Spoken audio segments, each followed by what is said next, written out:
How's it going, y'all? My name is Eric. Welcome to Out of the Groove. Happy Monday. There are a few smaller news stories that have come out over the last few days that I wanted to touch on today. Today's kind of like an Out of the Groove checkpoint, an update video.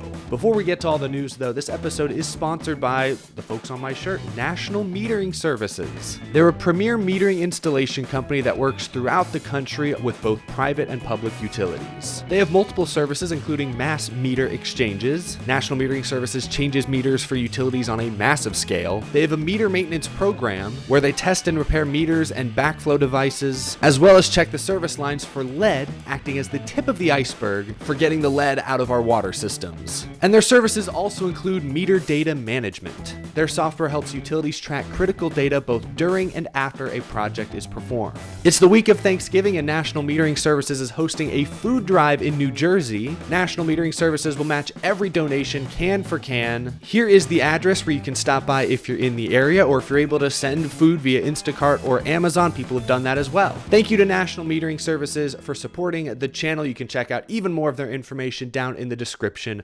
below. Let's begin with the bad news. Whenever someone asks, hey, do you want the good news or the bad news first? I feel like it's smart to just rip the Band-Aid off, get the bad stuff out of the way. The bad news is that this year's Nashville year-end banquet celebration has been slimmed down immensely. Most notably, they've dropped Burnouts on Broadway. Instead, there are only really two notable events going on in Nashville. First, on November 30th, there will be a live podcast show with Barstool Sports and NASCAR Cup Series drivers. It's free to the general public on a first-come, first-served basis. So that's pretty cool, I'll admit. Hopefully it gets a bunch of star drivers in a much more laid-back, comfortable setting.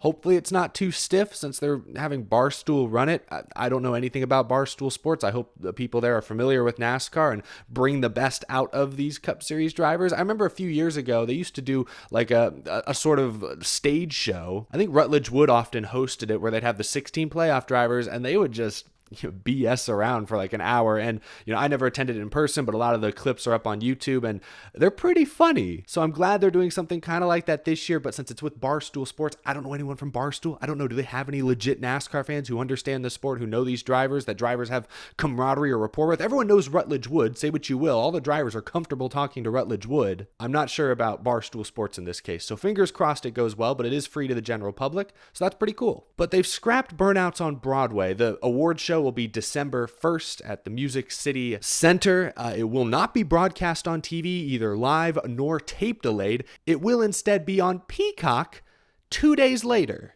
Not even going to be live on Peacock. I don't understand that whatsoever. Anyway, that's it. That's Champions Week in Nashville. No Burnouts on Broadway. I don't know what to think of it. I don't know what the reasoning was. My friend Danny B, who lives in Nashville, has suggested that they are doing some construction in that area. Maybe it was just going to be too much of a hassle to close off large parts of the street and bring all these race cars in, funnel the people around it. Maybe that's all. Maybe NASCAR just didn't want to spend the money. I'm sure it's very expensive to close down an entire city block in one of America's most populated cities. Whatever the reason, it sucks that it's gone. It was never like a huge draw, a major event, but I think everyone, at least I can speak for myself, I looked forward to watching it every single year, especially when drivers would get creative, doing like dueling burnouts, nose to nose, things like that. Like, drivers learned how to get creative. There was the year, I think the first year they did it in Nashville, they had underglow, before underglow was cool, attached to the cars, and it looked great. This has always been a pretty fun, laid-back event that, even though I haven't been able to attend in person, it's been fun to watch live streams of, clips of. I don't know. It's always seemed like a pretty cool event, whether it's been in Vegas or Nashville. So it sucks that it's going away this year. It just feels like this year's Champions celebration is way slimmed down and just kind of forgettable. Unless you live in the area, I don't think you're going to go to that Barstool Sports taping. And I'm not even sure if fans are allowed into the Music City Center for the award show. We're all just going to end up watching it on Peacock 2 days later. I don't get that. Why can't it be live if it's on Peacock, where there's no scheduling conflicts? I don't get it. I don't understand. Kind of a disappointment, especially when you consider Formula One just went to your old home back in Las Vegas and put on a crazy show on those streets. Adam Stern, remember, reported that over 40,000 fans attended the Las Vegas preview party there on the Strip. Formula One straight up copied what NASCAR used to do, and NASCAR's not even going to answer. I don't know. It's kind of a bummer. It's also surprising considering the big push NASCAR has made towards Nashville, Tennessee recently. I mean, they only started going to Nashville for the awards show in the last couple of years. They brought Nashville Super Speedway back from the dead. Nashville Fairgrounds, as of the last couple weeks, sounds closer and closer to getting a deal done to begin renovating to get NASCAR back to the facility in the next couple of years. So, I don't know, this just feels like a weird step backwards. Maybe it was a city issue. There's just no physical way to do it this year. I'll chalk it up to that. But if NASCAR just didn't want to spend the money, just didn't feel like it was worth it to bring all these cars out there and do this whole event, then I don't know. I guess I kind of question it. That's unfortunate. Either way, the fact that it's not happening, bad news, disappointing. We got that out of the way first. Rip the Band-Aid off. I know this is a kind of a crazy episode. I got a lot of places to go. Also, if you couldn't tell, I'm actually not home right now. This is a green screen. I know, incredible illusion. Probably fooled every single one of you out there. Next up, and I'd consider this more positive news. A lot of NASCAR fans have been reacting to a clip from Jeff Gluck and Jordan Bianchi's The Teardown podcast from this past weekend, actually from yesterday. I'll play some of the clip for you, but in this clip, Jeff Gluck is answering a fan question about stages at specifically road courses and short tracks. And here's what Jeff Gluck said he's heard. It seems like they're seriously considering a change for next year that would allow them to keep the race green at road courses, still pay the stage points and mark them. But I think there's definitely a possibility. They're definitely looking at this.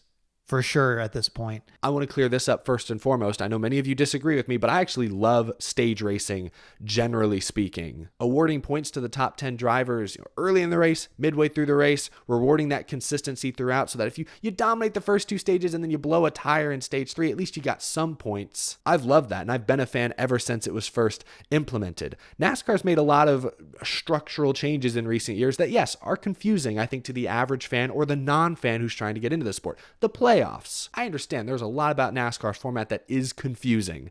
Stage racing, I've never bought why that's confusing. To me, it's extremely straightforward, should be really easy to track, so I don't buy the stage racing is too confusing argument, but I understand if some fans don't like it. It's not traditional, and when it comes to road courses in particular, I have not been as big a fan of stage racing because it kind of ruins the strategy element, or it makes the strategy element dumb. Like the fastest driver has to decide, do I collect the 10 stage points and the playoff point that I rightfully earned by being the fastest in this first stage? Or do I forfeit all those stage points so that I'm in a better position on the restart to try and get the win at the end? It's dumb. If you're fast in stage 1 and you earn those playoff points, those stage points, you should be allowed to collect them without penalty. That's not how road course stage racing currently works.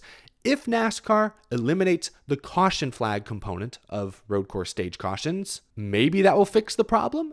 I'm not convinced. I think crew chiefs are smart enough people to know that, hey, we should still pit a little early. We should still forfeit stage points here because it'll set our strategy up better later. I still think you'll run into that problem a little bit, but it won't be quite as glaring, quite as bad as it is now. So I welcome this change if NASCAR chooses to go forward with it. Bring it to super speedways as well while you're at it. I think those are the two types of tracks that could probably benefit the most from eliminating stage cautions. Last topic I want to cover while we're talking about podcasts, Steve O'Donnell, NASCAR's Chief Operating Officer, I think that's his title now, appeared on Corey LaJoie's Stacking Pennies podcast a few days ago. And I encourage you to go listen to the full, I think 20 or 30 minute interview. I think NASCAR's YouTube channel uploaded the full thing, so you can go check it out for yourself. But there was one detail in this interview I'd like to share. Corey LaJoie asked Steve O'Donnell about what it takes to attract a fourth or fifth manufacturer into the sport, someone to join Toyota, Ford, and Chevrolet. And I think O'Donnell did a better job than I have in recent months of explaining why that's been such a difficult process. I'll play that clip. You can go to one OEM 2 years ago and you'll hear, if you guys aren't going hybrid, I'm out.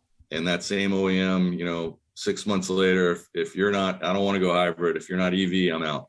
And it's changing so quickly. What stands out to me from this whole conversation, Steve O'Donnell is admitting publicly there that NASCAR is trying to balance an entertaining product with loud V8 engines that many of NASCAR's core audiences couldn't live without versus what the manufacturers, who pay a lot of money, want. And a lot of manufacturers want something completely different than what core NASCAR fans want. They want electric vehicles. They want hybrids. They want something completely different. And he mentions there, like, what they want will change every few months. Like, you can't operate that way. About a year or so ago, NASCAR was name dropping Dodge. We've gotten reports in the last few months that Dodge is not interested in coming back to NASCAR at this time. But Steve O'Donnell does say that right now, there is a potential fourth manufacturer that NASCAR is in talks with. I think there's certainly interest. So, we are having conversations right now with an OEM. So, I'd like to say likely.